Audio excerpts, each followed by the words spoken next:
Licenciada, buenas noches. Buenas noches. Somos alumnos de la Universidad Continental y el día de hoy para el curso de Ética y Deontología vamos a realizar la entrevista a su persona. Agradecemos de antemano su colaboración y apoyo para poder realizar como parte también de nuestro crecimiento y nuestra formación profesional, ¿no? Bueno. Nos gustaría que nos diga sus datos, por favor, y dónde trabaja y cuánto tiempo se encuentra laborando como psicóloga. Ya. Bueno, mi nombre es Yemira Urquizo Villena, soy psicóloga y vengo trabajando ya más de 20 años. He Mm, empezado a trabajar, mis inicios han sido en salud. Posteriormente me fui a España a hacer una maestría y me quedé ahí 14 años más o menos trabajando en la Cruz Roja. Y ahora regresando al Perú estoy trabajando en el MINSA, ¿no? Que también es algo muy bonito donde me siento muy bien. Bien, entonces usted ha tenido, es un largo recorrido en su carrera y como parte de ello también ha evidenciado de repente casos en donde nos gustaría, para la psicología, ¿por qué es importante la ética, ¿no? Para el profesional psicólogo? Bueno, la ética para cualquier profesional y más que todo en nuestro ámbito que es la psicología es muy esencial, ¿no? Porque eso nos da una responsabilidad con el trabajo que hacemos con los pacientes.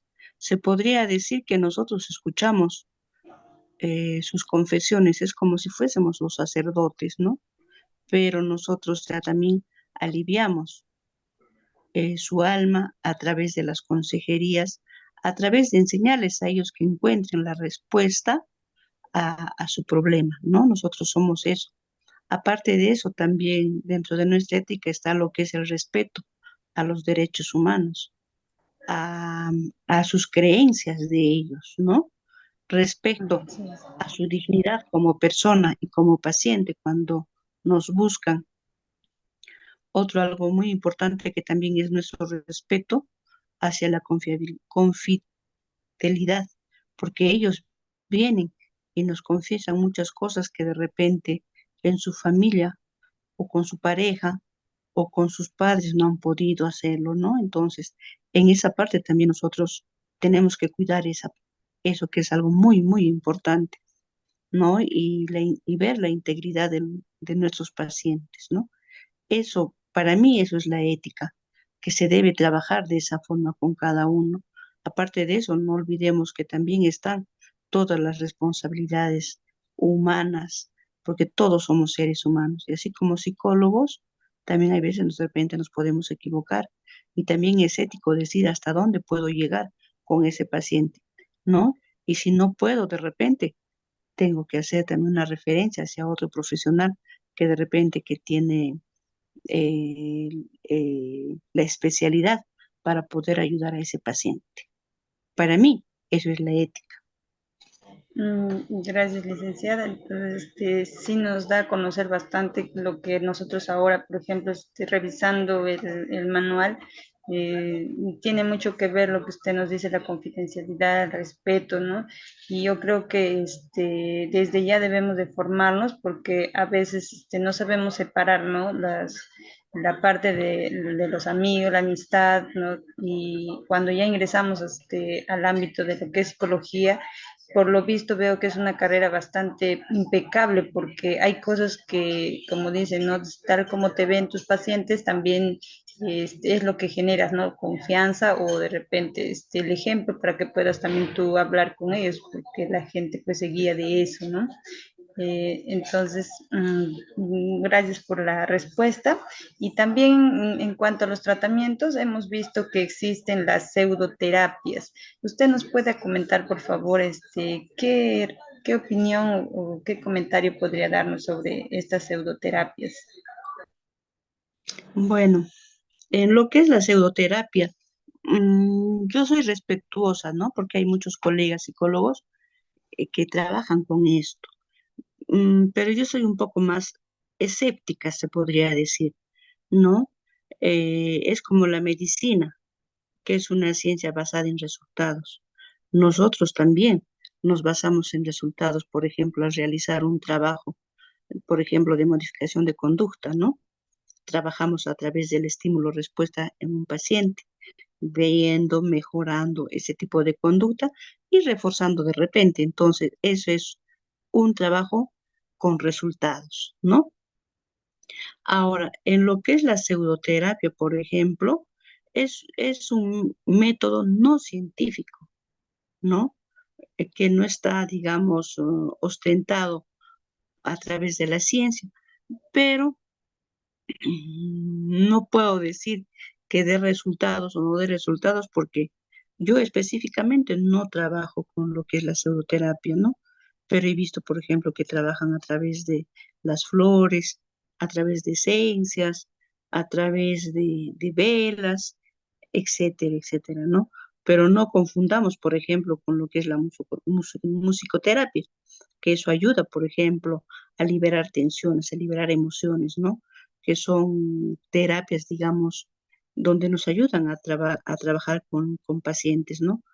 Pero yo específicamente no estaría tan de acuerdo, digamos, con la pseudoterapia, ¿no? Porque yo me baso más en lo que son los resultados basados a través de la ciencia, ¿no? ¿Qué cosa espero de este paciente a través, por ejemplo, de me proyecto, ¿no? Con un plan de trabajo, con un plan de terapia, hoy día qué hago, cómo hago, y así sucesivamente vamos viendo la reacción y la mejora del paciente, ¿no? Pero si también, digamos, este plan de tratamiento no da resultados, entonces podré cambiarlo, porque así me puedo basar en los resultados que me da ese trabajo, ¿no? En tanto, la pseudoterapia no es un método, digamos, científico, ¿no? Entonces, para mí esa es la opinión de las pseudoterapias. Gracias, licenciada. Le agradezco su respuesta en estas dos preguntas y ahora le voy a dar pase a mi compañera Edith porque hay dos preguntas más para usted, por favor.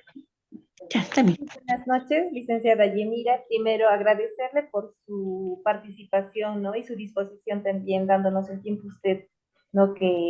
Para poderles hacer estas preguntas, ¿no?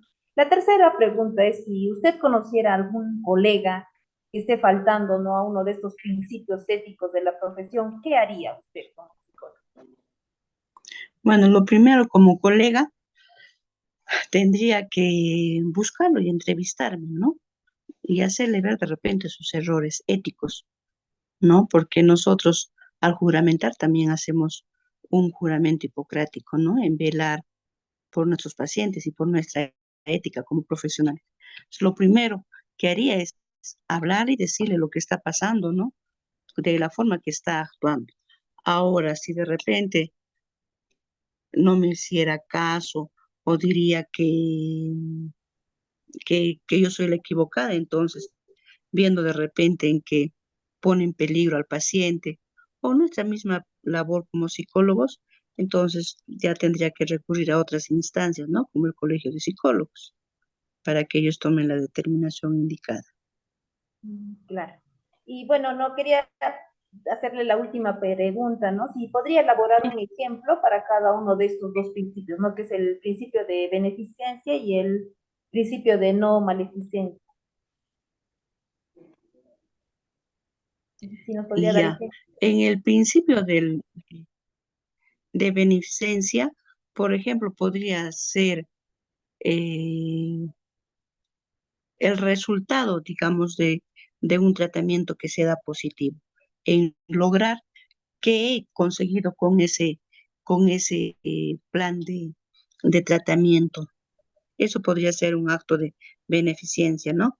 Porque no olvidemos que un acto, un principio de beneficencia es todo acto psicológico eh, que debe tener la intención de producir un beneficio para la persona.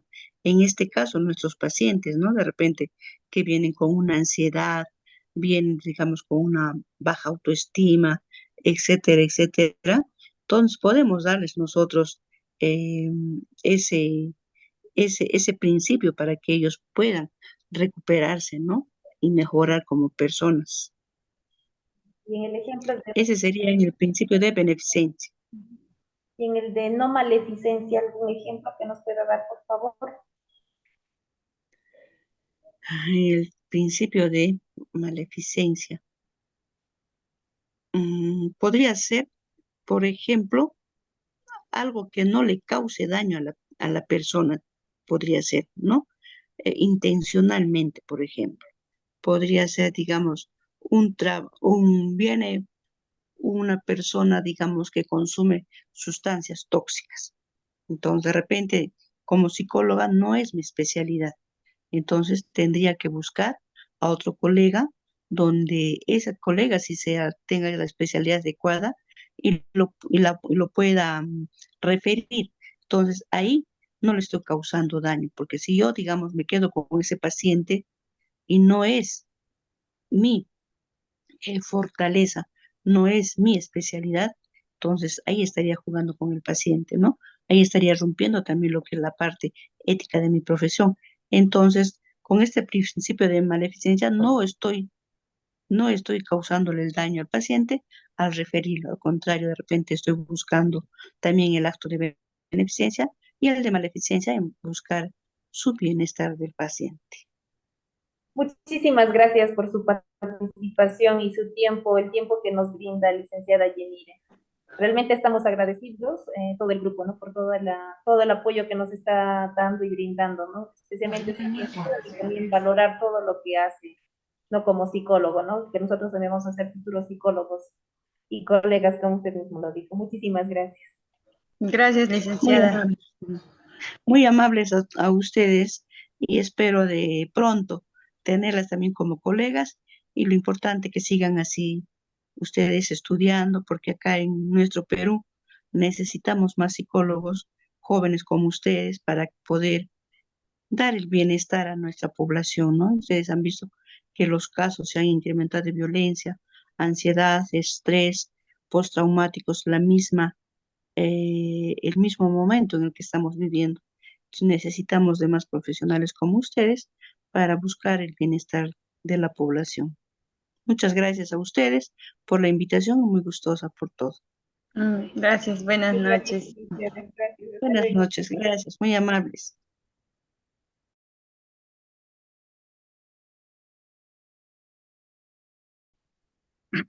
Me llamo Uriel Vilches Carguas, mi compañero Billy Zagarra.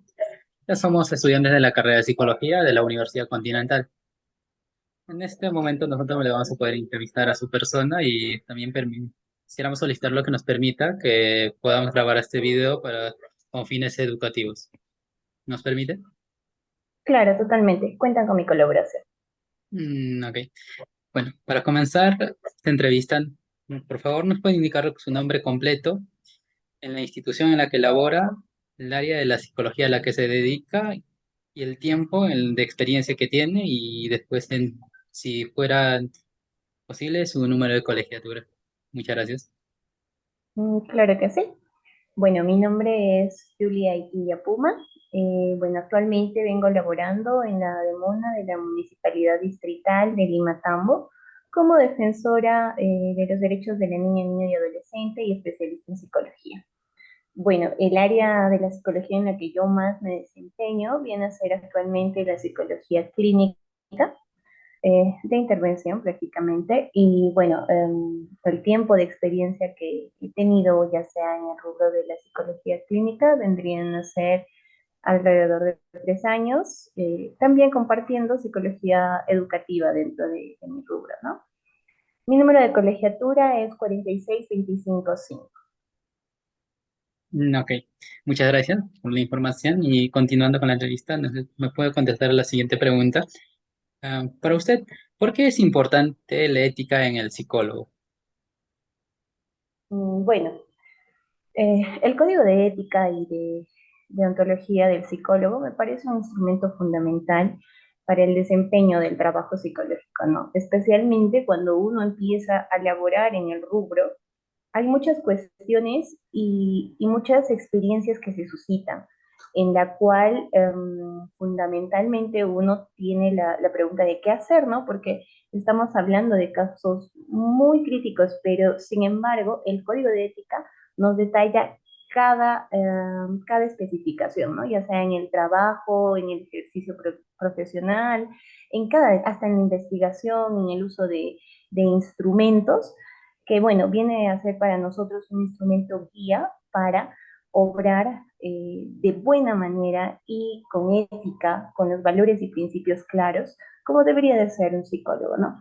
Yo felicito mucho que actualmente el Colegio de Psicólogos de Madre de Dios y Cusco, dentro de los requisitos para la colegiatura, está el de haber llevado un curso que es precisamente el curso de Código de Ética y de Ontología donde precisamente se aborda cada artículo, ¿no? Cada principio, porque hay que reconocer que si no tenemos bien claros estos conceptos, estaríamos incurriendo en incluso para nosotros la normativa, ¿no? La normativa que rige cómo debería de ser el desempeño profesional en el psicólogo, ¿no? Entonces yo creo que es un elemento fundamental del cual desde incluso la formación profesional en pregrado debemos de tener en cuenta, ¿no? En claro, porque estamos hablando de personas, ¿no? Nuestra intervención es precisamente con seres humanos y es muy claro tener estos conceptos para no incurrir en errores.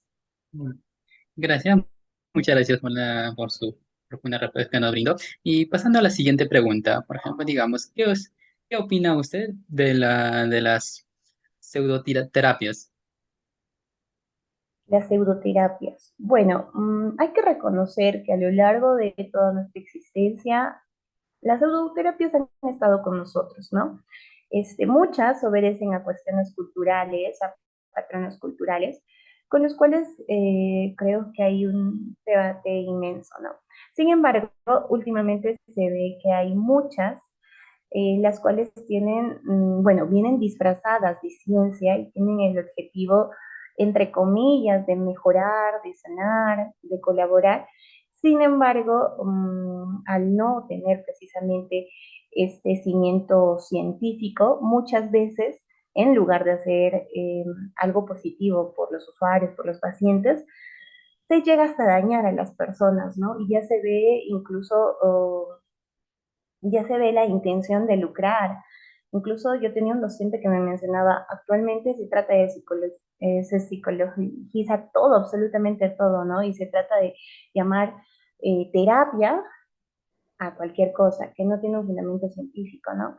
Entonces, yo tengo un debate ahí en particular, porque por un lado están los arraigos culturales con quienes creo que se tiene que respetar, ¿no? Porque viene producto de todo, toda una cultura, tiempo y muchos patrones.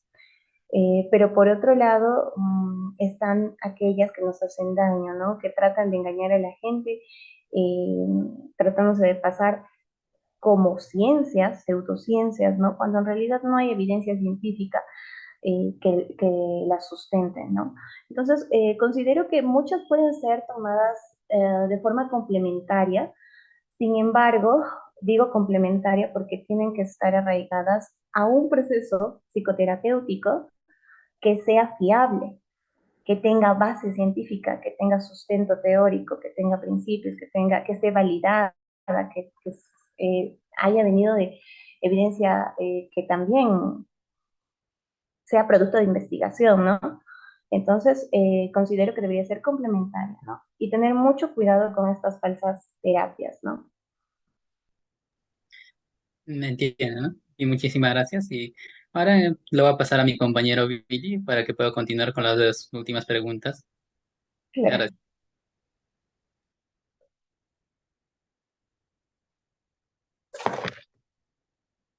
No se le llega a escuchar.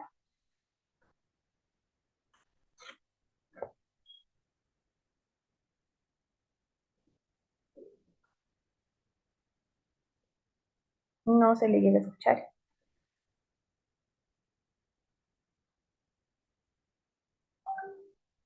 tal vez por los audios. En este caso, Ahora, bueno, no. Ya. Compañero Billy, no se te escucha. Nada, nada, no se escucha.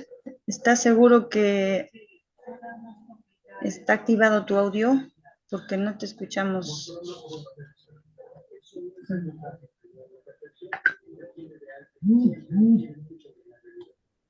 Ya. Ahora sigamos continuando. Yo continúo con las preguntas. claro.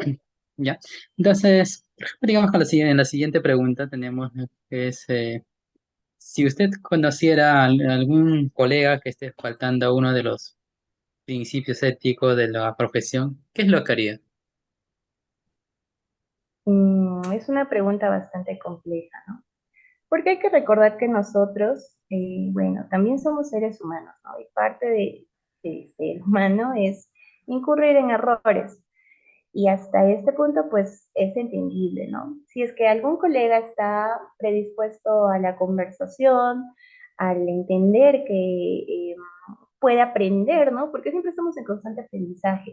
Si es que hay esa disposición de colaborar, de querer aprender, de ceñirnos a nuestro código de ética que nos dice qué precisamente hacer en cada situación, pues bienvenido sea, ¿no? Pero sin embargo, me atrevo a decir que hay todo tipo de colegas, ¿no? Y colegas con quienes no se puede hablar directamente.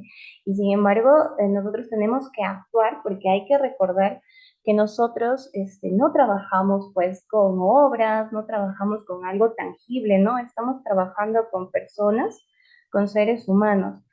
Y hay que tener mucho cuidado porque un error en nosotros, de parte nuestra, hacia un usuario, hacia un paciente, puede determinar un daño significativo, ¿no? De afección psicológica, incluso para él. Entonces ahí está nuestro trabajo de nosotros pensar siempre como seres humanos y empáticamente. Creo que ese debe de ser un principio que nosotros tenemos, ¿no? Como quisiéramos que obren los otros con nosotros mismos, como nosotros mismos. Entonces, frente a ese principio, está en nuestro deber intervenir, ¿no? Si el caso lo amerita, nosotros tenemos que denunciarlo necesariamente frente a nuestro colegio de psicólogos, que es el órgano que se va a encargar de cuestionar, investigar, ver precisamente qué se puede hacer y si el caso lo amerita, sancionar al colegio, ¿no? Porque es muy fundamental que nosotros reconozcamos que nuestra labor es increíblemente trascendental en el ser humano. Nosotros podemos lograr hacer muchos beneficios para este. Podemos encontrar su bienestar, su mejora como persona, lograr que esta persona sea mejor, pero del mismo modo nosotros también tenemos un gran poder, que si lo hacemos mal podemos hacer que la afectación psicológica sea enorme, ¿no? Y buscar todo el efecto contrario. Entonces ahí animaría a ustedes que van a ser nuestros futuros colegas a tener mucho cuidado, a siempre estar predispuestos a querer aprender. Tenemos los instrumentos, como lo mencionaba, ¿no? El código de ética nos dice precisamente qué hacer en cada circunstancia, cómo nosotros trabajar. Bueno, esa sería mi pregunta, mi respuesta. Claro, ya entiendo, ¿no? Y claro que lo que es el principio siempre va a estar ahí, ¿no? Va a ser depende del profesional que lo pueda tomar desde su perspectiva. Y pasando a la última pregunta, ¿podría elaborar un ejemplo para cada uno de estos principios? Digamos, por ejemplo, el principio de beneficencia y el otro principio de no maleficencia. Ya. Bueno, primero hay que entender que el principio de beneficencia básicamente afirma que el propósito de toda acción que nosotros tenemos como psicólogos es la de mejorar las condiciones de vida, mejorar el bienestar, mejorar la salud mental, la relación con los otros o los problemas que se puedan suscitar en nuestros pacientes o usuarios. ¿Ya? Frente a esto, entonces, toda intervención terapéutica que nosotros hagamos, ya sea la entrevista, la observación, el uso de instrumentos, por ejemplo, la misma investigación, la misma intervención, está orientada a buscar un beneficio para el paciente. Entonces, todo proceso terapéutico, por ejemplo, está orientado a buscar una mejora, ¿no? En sus condiciones de vida. Ese podría ser, básicamente yo me atrevería a decir que todo nuestro trabajo, toda nuestra intervención, porque desde que iniciamos con una entrevista, estamos buscando un beneficio mayor, ¿no? Que es entender a la persona para reconocer qué podemos mejorar. Y en base a eso, nosotros trabajar, ¿no? Con un proceso terapéutico, con un plan de intervención, con orientación, con consejería, ¿no? Ese sería mi ejemplo para beneficencia. Y para el principio de no maleficencia, me atrevería a decir que este básicamente busca el no causar daño. Por ejemplo, a mí se me viene a la mente mm, la intervención que se hace en los procesos de abuso sexual, por ejemplo, ¿ya? ¿Qué es lo que nos dice la normativa y específicamente la ley para intervención en casos de violencia intrafamiliar y contra mujeres? Que el proceso de intervención debe de buscar, no, bueno, debe de evitar la revictimización. ¿Qué dice esto? ¿Qué significa esto? Que yo, por ejemplo, al ser una psicóloga, qué sé yo, educativa, digamos, ya del colegio, si encuentro un caso de abuso sexual, yo me entero o una madre lo comentó, por ejemplo, debo de evitar que esa niña caiga en un proceso de revictimización. ¿Qué quiere decir? Que yo cite a la niña y le empiece a preguntar, ¿pero qué ha pasado? ¿Quién ha sido tu agresor? ¿Qué te ha hecho? ¿Cómo te ha hecho? No. Eso es causarle un daño a ella, es revictimizarla. ¿Cuál es el procedimiento normativo? Que esta niña hace, claro, la entrevista psicológica, pero en cámara de Gesell, una única vez. Porque ¿qué es lo que pasa? Lamentablemente, muchos desconocen esta normativa, ¿ya? Y se entera, por ejemplo, la mamá, y la mamá le cuenta al docente, y el docente le empieza a cuestionar, y luego le envía al psicólogo, y el psicólogo también le cuestiona, y le dice, ¿qué ha pasado? ¿Cómo ha sido? Y después va y denuncian a la policía, pero la policía también incurre en volverle a preguntar, ¿cuántas veces esta niña está pasando este proceso? Que obviamente es traumático. Entonces, incluso acá se ve que la persona que está haciendo daño no solamente es el psicólogo, sino desde la mamá y muchos otros, ¿no? Entonces, este sería mi ejemplo para el no causar daño, ¿no? ¿Y cómo prevenimos esto?